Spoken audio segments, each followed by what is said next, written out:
शताब्दी समारोह के लिए, शताब्दी वर्ष के लिए आरएसएस ने भी तमाम तरीके के कार्यक्रमों का आयोजन किया है। देश भर में अलग अलग गोष्ठियां की जाएंगी, अलग अलग वर्गों के साथ गोष्ठियां की जाएंगी। और ये तस्वीर आप देखिए, सिक्का और डाक टिकट प्रधानमंत्री नरेंद्र मोदी की तरफ से जारी किया जा रहा है।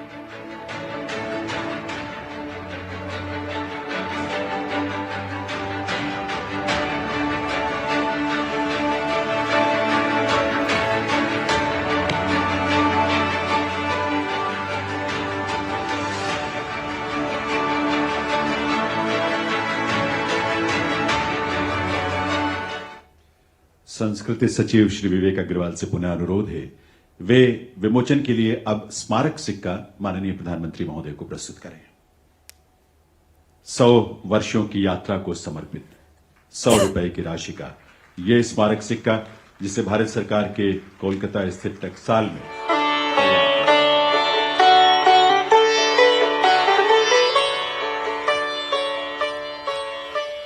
न जाति न धर्म, राष्ट्र हित सर्वप्रथम, इस भावना के साथ जनसंघ अपना शताब्दी समारोह मना रहा है। और ऐसे में ये जो सिक्का आप देख रहे हैं, राष्ट्रीय स्वयंसेवक संघ के 100 वर्ष पूरे होने पर शताब्दी समारोह के इस अवसर पर प्रधानमंत्री नरेंद्र मोदी ने इस सिक्के को और डाक टिकट को जारी किया है। राष्ट्रीय स्वयंसेवक संघ के मूल्यों और संस्कारों का जीवंत और ज्वलंत रूप है। देश के ऐसे यशस्वी प्रधानमंत्री श्री नरेंद्र मोदी जी से आपकी करतल ध्वनि के साथ मैं निवेदन करूंगा कि वे इस अवसर पर अपने संबोधन से हम सबको कृतार्थ करें। माननीय प्रधानमंत्री महोदय।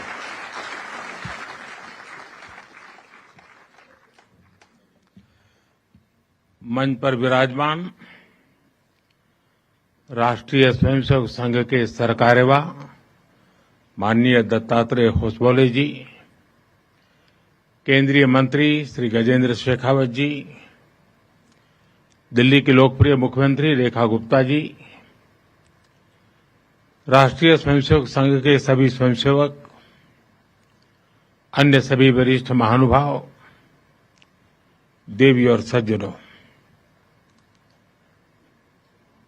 कल हमारे एक पुराने स्वयंसेवक और संघ के हर मोड़ पर कहीं न कहीं उनका स्थान रहा है, ऐसे विजय कुमार मल्होत्रा जी को हमने खो दिया। मैं सबसे पहले उनको आदरपूर्वक श्रद्धांजलि देता हूं।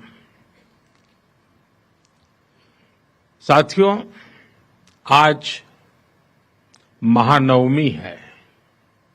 आज देवी सिद्धिदात्री का दिन है। मैं सभी देशवासियों को नवरात्रि की बधाई देता हूं। कल विजयादशमी का महापर्व है।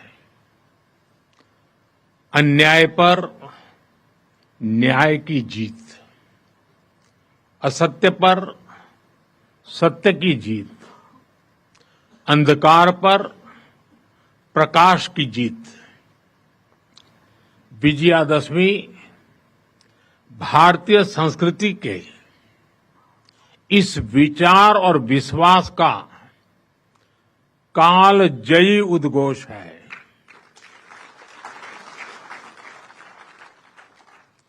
ऐसे महान पर्व पर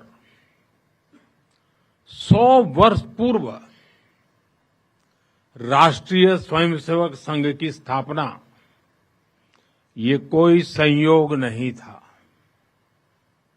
ये हजारों वर्षों से चली आ रही उस परंपरा का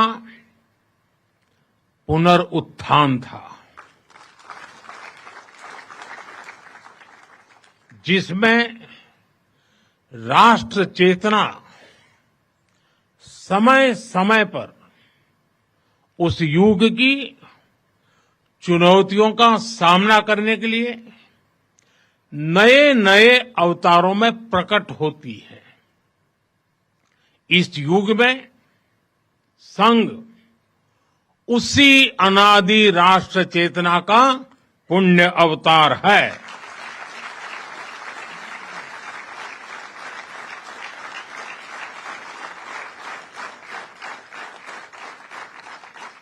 साथियों, यह हमारी पीढ़ी के स्वयंसेवकों का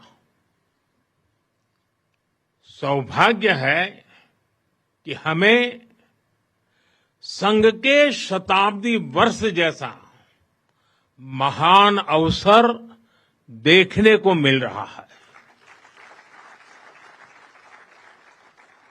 मैं आज इस अवसर पर राष्ट्र सेवा के संकल्प को समर्पित कोटि कोटि स्वयंसेवकों को शुभकामनाएं देता हूं, अभिनंदन करता हूं। मैं संघ के संस्थापक हम सभी के आदर्श परम पूज्य डॉक्टर हेडगेवार जी के चरणों में श्रद्धांजलि अर्पित करता हूं।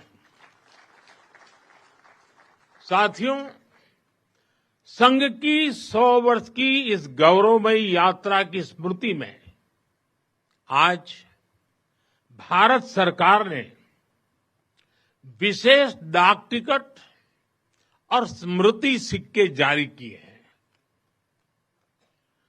100 रुपये के सिक्के पर एक और राष्ट्रीय चिन्ह है और दूसरी ओर सिंह के साथ वरद मुद्रा में भारत माता की भव्य छवि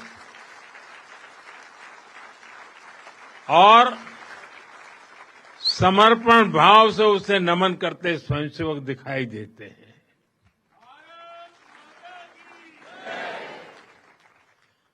भारतीय मुद्रा पर भारत माता की तस्वीर संभवतः स्वतंत्र भारत के इतिहास में पहली बार ऐसा हुआ है।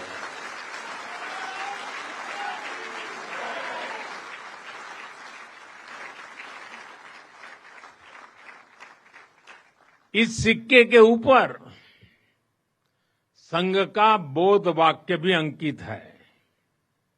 राष्ट्राय स्वाहा इदं राष्ट्राय इदं न मम। साथियों, आज जो विशेष स्मृति डाक टिकट जारी हुआ है उसकी भी अपनी एक महत्ता है। हम सभी जानते हैं 26 जनवरी को गणतंत्र दिवस की परेड की कितनी अहमियत होती है।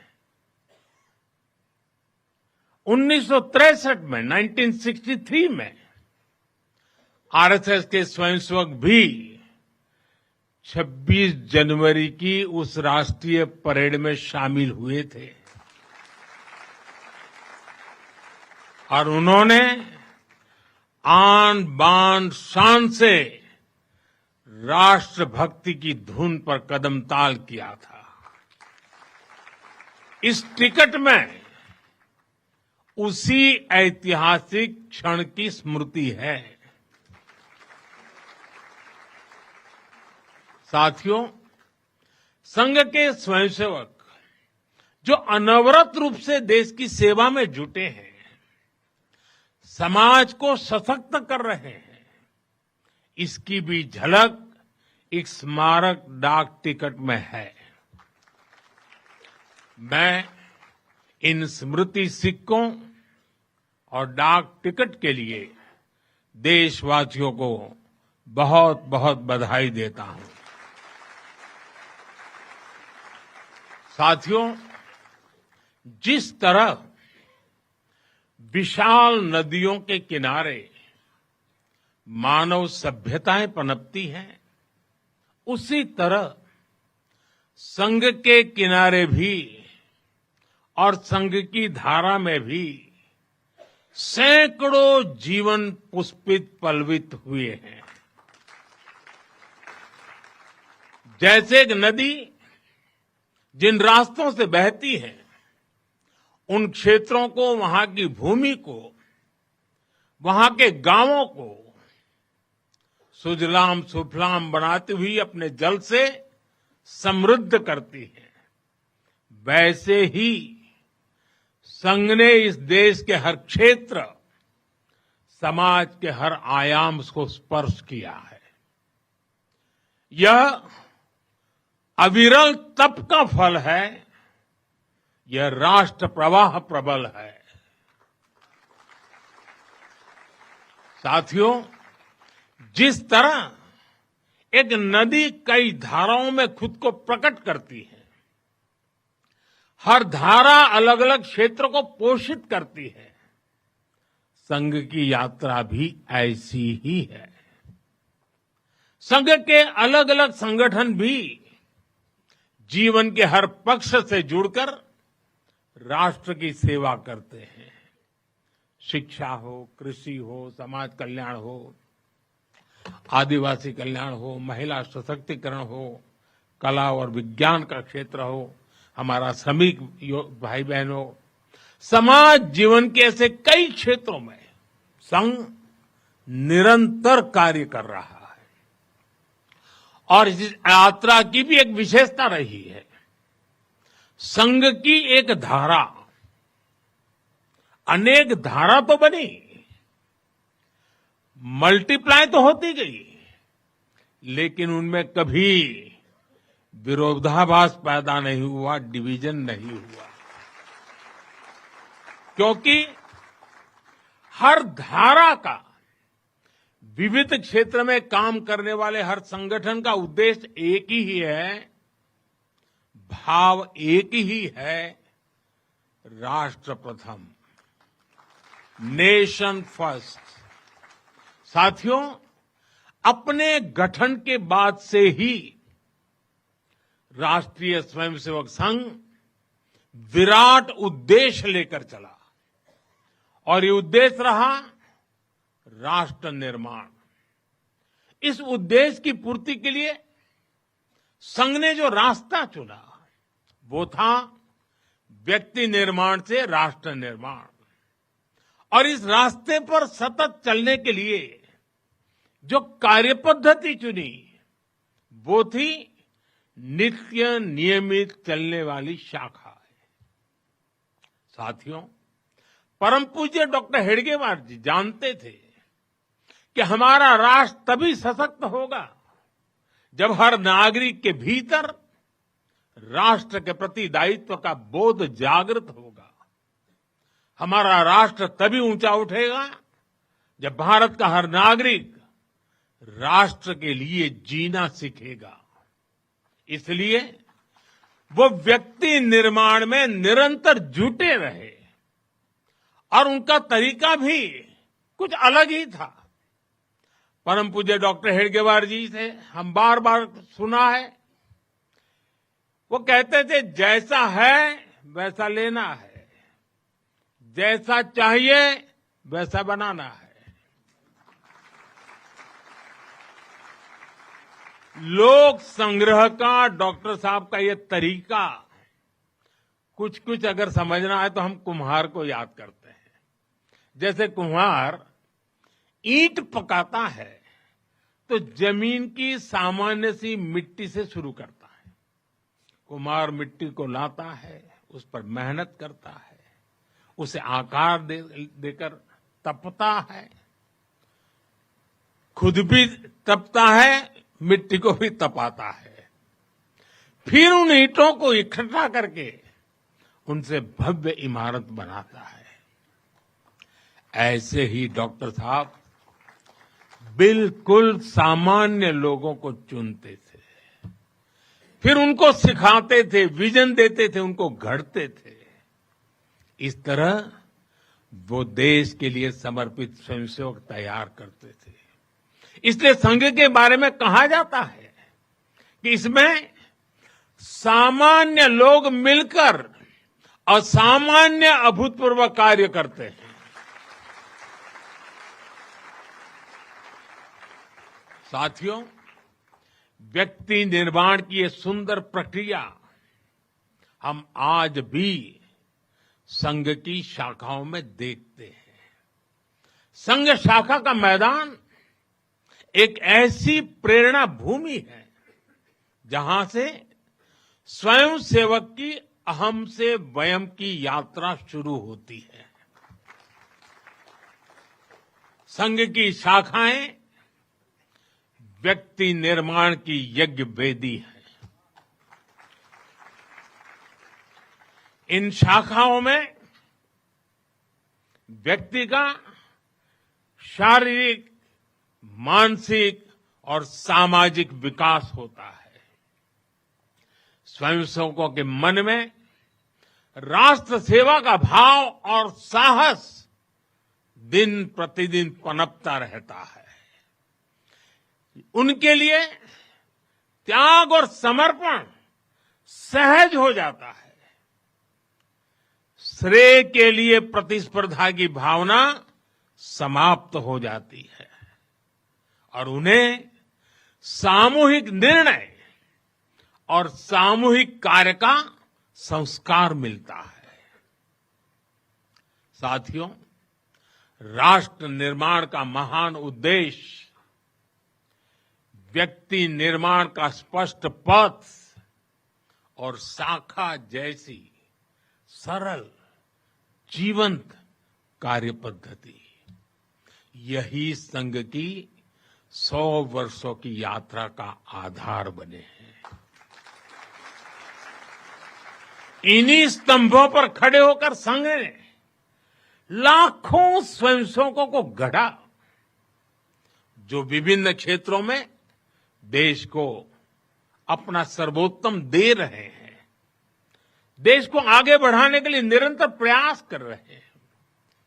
समर्पण से, सेवा से और राष्ट्र के उत्कर्ष की साधना से। साथियों, संघ जब से अस्तित्व में आया, संघ के लिए देश की प्राथमिकता ही उसकी अपनी प्राथमिकता रही है। इसलिए जिस कालखंड में जो बड़ी चुनौती देश के सामने आई, संघ ने उस कालखंड के अंदर अपने आप को झोंक दिया। संघ उससे जूझता रहा।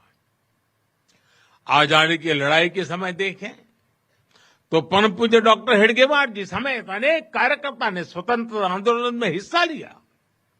डॉक्टर साहब कई बार जेल तक गए। आजादी की लड़ाई की कितने ही स्वतंत्रता सेनानियों को संघ संरक्षण देता रहा। उनके साथ कंधे से कंधा मिलाकर काम करता रहा। 1942 में, 1942 में जब चिमूर में अंग्रेजों के खिलाफ आंदोलन हुआ, तो उसमें अनेक स्वयंसेवकों को अंग्रेजों के भीषण अत्याचार का सामना करना पड़ा। आजादी के बाद भी हैदराबाद में निजाम के अत्याचारों के खिलाफ संघर्ष से लेकर गोवा के स्वतंत्रता आंदोलन और दादरा नगर हवेली की मुक्ति तक संघ ने कितने ही बलिदान दिए और भाव एक ही रहा, राष्ट्र प्रथम। लक्ष्य एक ही रहा, एक भारत श्रेष्ठ भारत। साथियों, राष्ट्र साधना की इस यात्रा में ऐसा नहीं है कि संघ पर हमले नहीं हुए, संघ के खिलाफ साजिशें नहीं हुई। हमने देखा है कैसे आजादी के बाद भी संघ को कुचलने का प्रयास हुआ, मुख्य धारा में आने देने का और उसे न आने से रोकने का अनगिनत षड्यंत्र हुए। परम पूज्य गुरु जी को झूठे केस में फंसाया गया, उन्हें जेल तक भेज दिया गया। लेकिन जब पूज्य गुरु जी जेल से बाहर आए तो उन्होंने सहज रूप से कहा, और शायद इतिहास की तवारीख में ये भाव, ये शब्द एक बहुत बड़ी प्रेरणा है। तब परम पूज्य गुरु जी ने बहुत सहजता से कहा था, कभी कभी जीभ दांतों के नीचे आकर दब जाती है, कुचल भी जाती है, लेकिन हम दांत नहीं तोड़ देते, क्योंकि दांत भी हमारे हैं और जीभ भी हमारी है। आप कल्पना कर सकते हैं, जिन्हें जेल में इतनी यातनाएं दी गई, जिन पर भांति भांति के अत्याचार हुए, उसके बाद भी परम पूज्य गुरु जी के मन में कोई रोष नहीं था, कोई दुर्भावना नहीं थी। यही परम पूज्य गुरु जी का ऋषि तुल्य व्यक्तित्व था। उनकी यही वैचारिक स्पष्टता संघ के प्रत्येक स्वयंसेवक के जीवन के मार्गदर्शक बनी। इसी ने समाज के प्रति एकात्मता और आत्मीयता के संस्कारों को सशक्त किया। और इसलिए चाहे संघ पर प्रतिबंध लगे, चाहे षड्यंत्र हुए, झूठे मुकदमे हुए, संघ के स्वयंसेवकों ने कभी कटुता को स्थान नहीं दिया, क्योंकि वो जानते हैं हम समाज से अलग नहीं है। समाज हम सबसे ही तो बना है। जो अच्छा है वो भी हमारा है, जो कम अच्छा है वो भी हमारा है। साथियों, और दूसरी बात, जिसने कभी कटुता को जन्म नहीं दिया, वो है प्रत्येक स्वयंसेवक का लोकतंत्र और संवैधानिक संस्थाओं में अडिग विश्वास। जब देश पर इमरजेंसी थोपी गई, तो इसी एक विश्वास ने हर स्वयंसेवक को ताकत दी, उसे संघर्ष करने की क्षमता दी। इन्हीं दो मूल्यों, समाज के साथ एकात्मता और संवैधानिक संस्थाओं के प्रति आस्था ने संघ के स्वयंसेवकों को हर संकट में स्थित प्रज्ञ बना के रखा, समाज के प्रति संवेदनशील बनाए रखा। इसलिए समाज के अनेक थपेड़े झेलते हुए भी संघ आज तक विराट वट वृक्ष की तरह अडिग खड़ा है। देश और समाज की सेवा में निरंतर कार्य कर रहा है। अभी यहां हमारे एक स्वयंसेवक ने इतनी सुंदर प्रस्तुति दी, शून्य से एक शतक बने, शून्य से एक शतक बने, अंक की मन भावना, भारती की जय विजय हो, ले हृदय में प्रेरणा, कर रहे हम साधना, मातृभू आराधना। और उस गीत का संदेश था, हमने देश को ही देव माना है और हमने देह को ही दीप बना करके जलने का सीखा है। वाकई यह अद्भुत था। साथियों, प्रारंभ से संघ राष्ट्रभक्ति और सेवा का पर्याय रहा है। जब विभाजन की पीड़ा ने लाखों परिवारों को बेघर कर दिया, तब स्वयंसेवकों ने शरणार्थियों की सेवा की। संघ के स्वयंसेवक अपने सीमित संसाधनों के साथ सबसे आगे खड़े थे। यह केवल राहत नहीं था, यह राष्ट्र की आत्मा को संबल देने का कार्य था। साथियों, 1956 में 1956 में गुजरात के कच्छ के अंजार में बहुत बड़ा भूकंप आया था। तबाही इतनी बड़ी थी, चारों ओर विनाश का दृश्य था। उस समय भी संघ के स्वयंसेवक राहत और बचाव में जुटे थे। तब परम पूज्य गुरु जी ने गुजरात के वरिष्ठ संघ के प्रचारक वकील साहब को, जो उस समय गुजरात का कार्य संभालते थे, उन्हें एक पत्र लिखा था। उन्होंने लिखा था, किसी दूसरे के दुख को दूर करने के लिए निस्वार्थ भाव से खुद कष्ट उठाना एक श्रेष्ठ हृदय का परिचायक है। साथियों, खुद कष्ट उठाकर दूसरों के दुख हरना, ये हर स्वयंसेवक की पहचान है।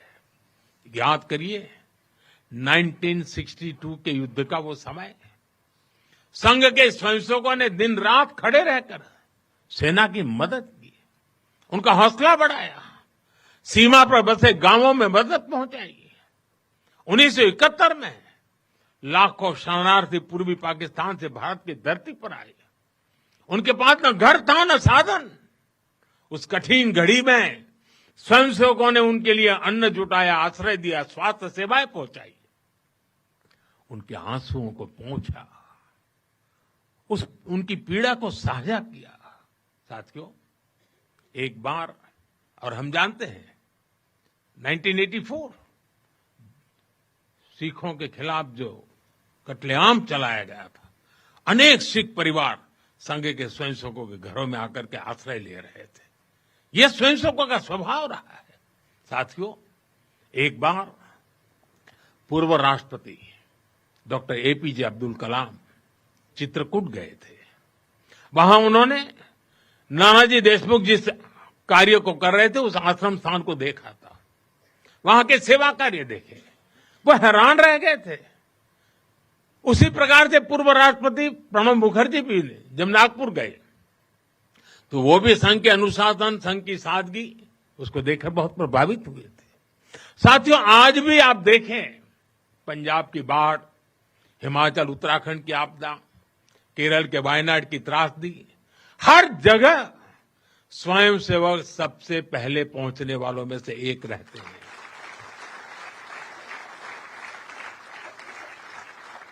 कोरोना काल में तो पूरी दुनिया ने संघ के साहस और सेवा भाव का प्रत्यक्ष प्रमाण देखा है। साथियों, अपनी 100 वर्ष की इस यात्रा में संघ का एक बड़ा काम ये रहा है, उसने समाज के अलग अलग वर्गों में आत्मबोध जगाया, स्वाभिमान जगाया। और इसके लिए संघ देश के उन क्षेत्रों में भी कार्य करता रहा है जो दुर्गम है, जहां पहुंचना सबसे कठिन है।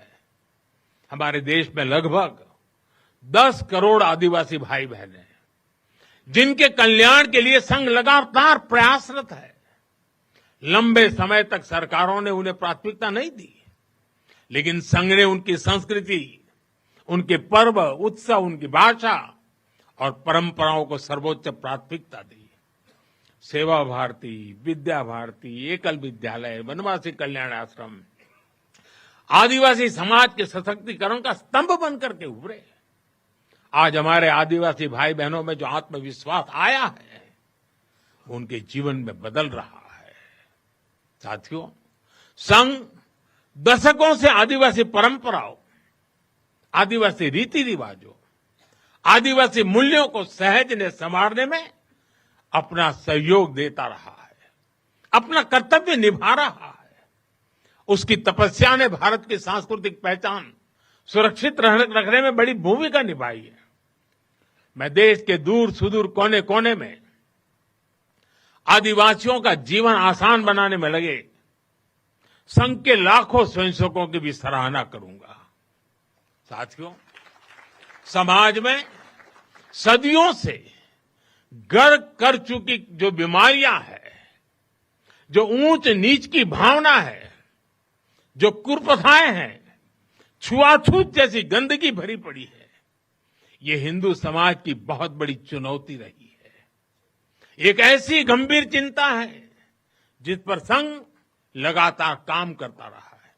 एक बार महात्मा गांधी जी वर्धा में संघ के शिविर में गए थे। उन्होंने भी संघ में समता, ममता, समरसता, समभाव, मम भाव, ये जो कुछ भी देखा उसकी खुलकर तारीफ की थी। और आप देखिए, डॉक्टर साहब से लेकर आज तक संघ की हर महान विभूति ने, हर सरसंघ चालक ने भेदभाव और छुआछूत के खिलाफ लड़ाई लड़ी है। परम पूज्य गुरु जी ने निरंतर न हिंदू पतितो भवेत की भावना को आगे बढ़ाया, यानी हर हिंदू एक ही परिवार है, कोई भी हिंदू कभी पतित या नीचा नहीं हो सकता। पूज्य बाला साहब देवव्रत जी के शब्द भी हम सबको याद है। वो कहते थे, छुआछूत अगर पाप नहीं, छुआछूत अगर पाप नहीं तो दुनिया में कोई पाप नहीं है। सरसंघ चालक रहते हुए पूज्य रज्जू भैया जी और पूज्य सुदर्शन जी ने भी इसी भावना को आगे बढ़ाया। वर्तमान सरसंघ चालक आदरणीय मोहन भागवत जी ने भी समरसता के लिए समाज के सामने स्पष्ट लक्ष्य रखा है और गांव-गांव तक इस बात की ज्योत जगाई है। क्या है वो? उन्होंने कहा, एक कुआं, एक मंदिर और एक श्मशान। इसे लेकर संघ देश के कोने कोने में गया है। कोई भेदभाव नहीं, कोई मतभेद नहीं, कोई मनभेद नहीं। यही समरसता का आधार है, यही सर्वसमावेशी समाज का संकल्प है और संघ इसी को निरंतर नई शक्ति दे रहा है, नई ऊर्जा दे रहा है। साथियों, जब 100 साल पहले संघ अस्तित्व में आया था तो उस समय की आवश्यकताएं, उस समय के संघर्ष कुछ और थे। तब हमें सैकड़ों वर्षों की राजनीतिक गुलामी से मुक्ति पानी थी, अपने सांस्कृतिक मूल्यों की रक्षा करनी थी। लेकिन आज 100 वर्ष बाद जब भारत विकसित होने की तरफ बढ़ रहा है, जब भारत दुनिया की तीसरी सबसे बड़ी इकोनॉमी बनने जा रहा है,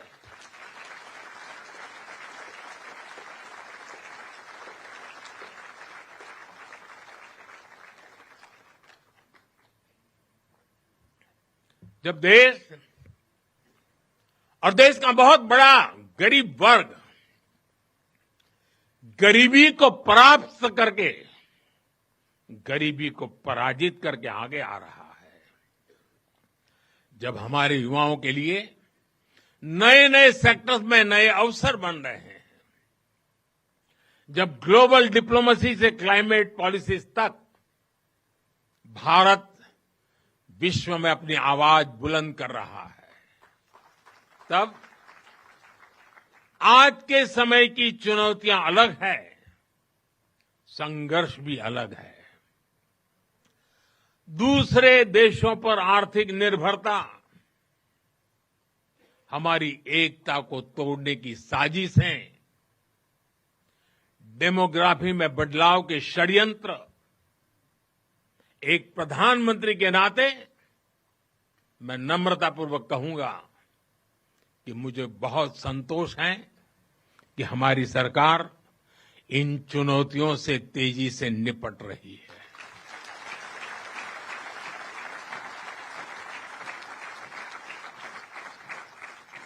वहीं एक स्वयंसेवक के नाते मुझे ये भी खुशी है कि राष्ट्रीय स्वयंसेवक संघ ने न केवल इन चुनौतियों को पहचान की है, बल्कि इन चुनौतियों से निपटने के लिए ठोस रोड मैप भी बनाया है।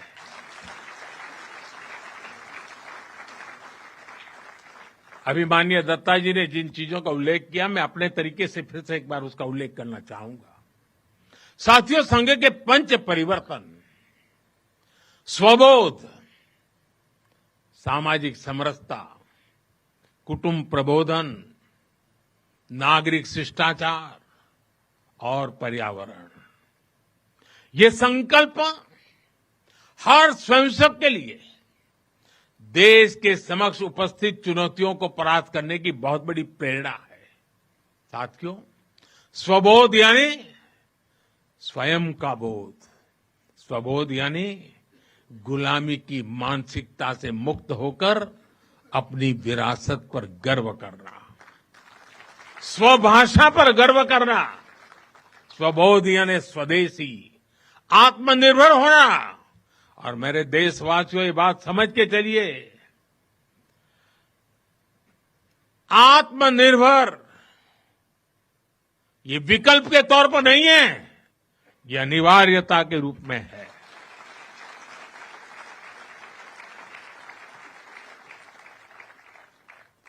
हमें स्वदेशी के अपने मूल मंत्र को समाज का संकल्प बनाना है।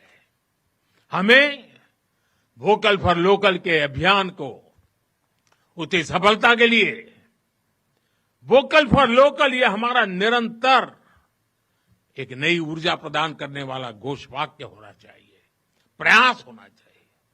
साथियों, संघ ने सामाजिक समरसता को हमेशा अपनी प्राथमिकता बनाए रखा है।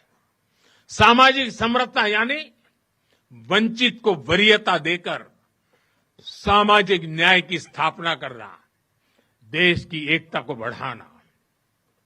आज राष्ट्र के सामने ऐसे संकट खड़े हो रहे हैं जो हमारी एकता, हमारी संस्कृति और हमारी सुरक्षा पर सीधा प्रहार कर रहे हैं।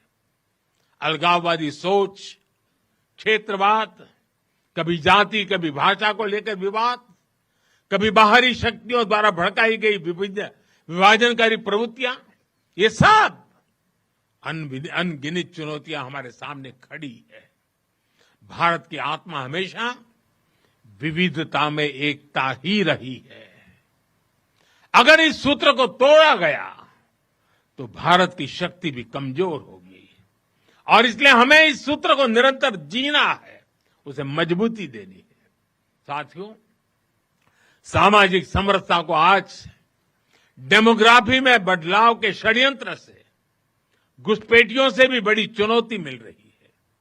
ये हमारी आंतरिक सुरक्षा और भविष्य की शांति से भी जुड़ा हुआ प्रश्न है और इसलिए मैंने लाल किले से डेमोग्राफी मिशन की घोषणा की है।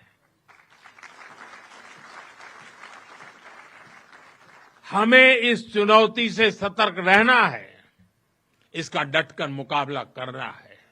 साथियों, कुटुंब प्रबोधन आज समय की मांग है। जो समाज शास्त्र के सदियों से चली आई पंडितों की भाषा है, उनका कहना है, हजारों साल तक भारत के जीवन में जो प्राण शक्ति रही है, उसके अंदर एक कारण उसकी परिवार संस्था है। भारतीय समाज व्यवस्था की सबसे मजबूत इकाई अगर कोई है तो भारतीय समाज में पनपी हुई एक मजबूत परिवार व्यवस्था है। कुटुंब प्रबोधन यानी उस परिवार संस्कृति का पोषण जो भारतीय सभ्यता का आधार है, जो भारतीय संस्कृति से प्रेरित है, जो जड़ों से जुड़े हैं। परिवार के मूल्य, बुजुर्गों का सम्मान, नारी शक्ति का आदर, नौजवानों में संस्कार, अपने परिवार के प्रति दायित्व को निभाना, उसे समझना, उस दिशा में परिवार को, समाज को जागरूक करना बहुत ही आवश्यक है।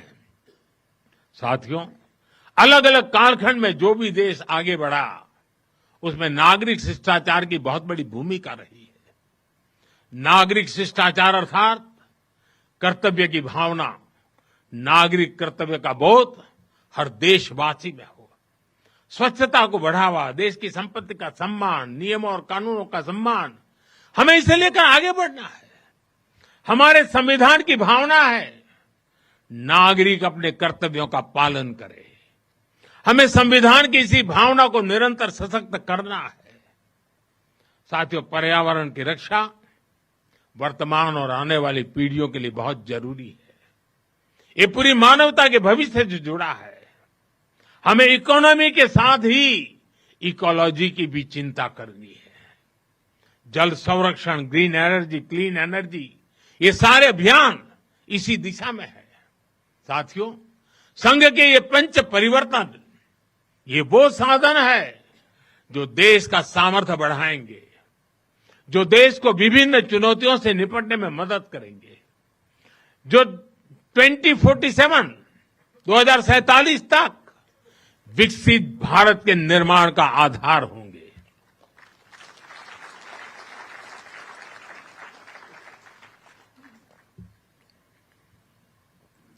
साथियों, 2047 का भारत तत्वज्ञान और विज्ञान, सेवा और समरसता से गढ़ा हुआ वैभवशाली भारत हो।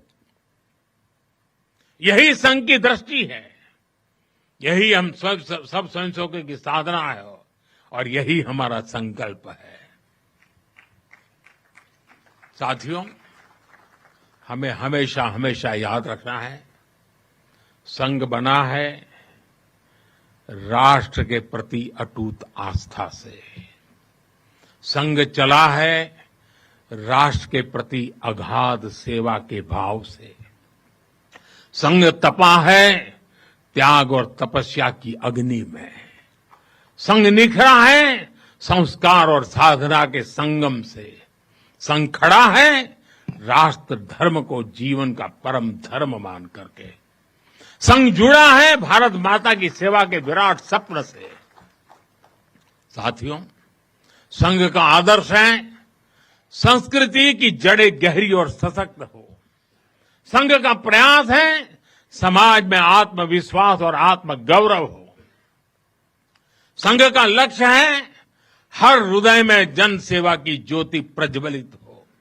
संघ का दृष्टिकोण है भारतीय समाज सामाजिक न्याय का प्रतीक बने। संघ का ध्येय है विश्व मंच पर भारत की वाणी और भी प्रभावी बने। संघ का संकल्प है भारत का भविष्य सुरक्षित और उज्जवल बने। मैं एक बार फिर आप सभी को इस ऐतिहासिक अवसर की बधाई देता हूं। कल विजयादशमी का पावन पर्व है। हम सबके जीवन में विजयादशमी का एक विशेष महत्व है। मैं उसके लिए भी आप सबको शुभकामनाएं देते हुए मेरी वाणी को विराम देता हूं। बहुत बहुत धन्यवाद। तो आरएसएस का शताब्दी वर्ष समारोह, प्रधानमंत्री नरेंद्र मोदी का संबोधन आपने सुना। प्रधानमंत्री नरेंद्र मोदी जो खुद आरएसएस के प्रचारक रहे हैं, उन्होंने बताया कि आरएसएस कैसे देश हित में काम करती है। हालांकि इस बात का जिक्र भी पीएम की तरफ से किया गया कि कई बार साजिशन आरएसएस पर प्रतिबंध लगाने की कोशिश की गई, कई बार साजिशन आरएसएस पर झूठे केस मढ़ने की कोशिश की गई, लेकिन जो स्वयं सेवक है वो अपने लक्ष्य से हिला नहीं, वो अपने लक्ष्य से डिगा नहीं और लगातार देश हित में काम करता रहा। चाहे फिर कहीं बाढ़ आई हो, चाहे फिर कहीं प्राकृतिक आपदा आई हो, देश को जब जब जरूरत पड़ी है तब तब स्वयं सेवक जो है वो आगे बढ़कर देश की सेवा करता है। आजादी के बाद से लगातार राष्ट्रीय स्वयंसेवक जो हैं वो देश के लिए काम कर रहे हैं। इसके साथ ही साथ पीएम ने कहा कि जो छुआछूत वाली एक बीमारी समाज में है उसे भी खत्म करने के लिए आरएसएस लगातार काम करता रहा है और आगे भी काम करता रहेगा। राष्ट्र के प्रति संघ की जो अटूट आस्था है वो लगातार बरकरार रहेगी और इसे ही बरकरार रखने के लिए स्वयं सेवक लगातार जन जन तक ये भावना पहुंचाने का काम करता है। पीएम ने कहा साजिश बहुत हुई आरएसएस के खिलाफ, साजिश बहुत हुई संघ के खिलाफ, लेकिन उन साजिशों के बाद भी नफरत आरएसएस के अंदर पैदा नहीं हो पाई। आरएसएस यानी कि संघ लगातार देश हित में काम करता रहा और आगे भी देश हित में काम करता रहेगा। इससे पहले दत्तात्रेय होसबोले का संबोधन भी आपने सुना था, उन्होंने भी इन्हीं बातों का जिक्र किया। आज पीएम ने शताब्दी वर्ष समारोह के दौरान एक डाक टिकट और एक सिक्का भी जारी किया है संघ का। प्रधानमंत्री नरेंद्र मोदी ने सिक्का और डाक टिकट जारी किया है। इसके साथ ही साथ ये जो शताब्दी वर्ष है इसे बड़े लेवल पर मनाने की तैयारी है। जगह जगह पर कार्यक्रमों का आयोजन किया जाएगा, गोष्ठियां की जाएंगी हर एक वर्ग की।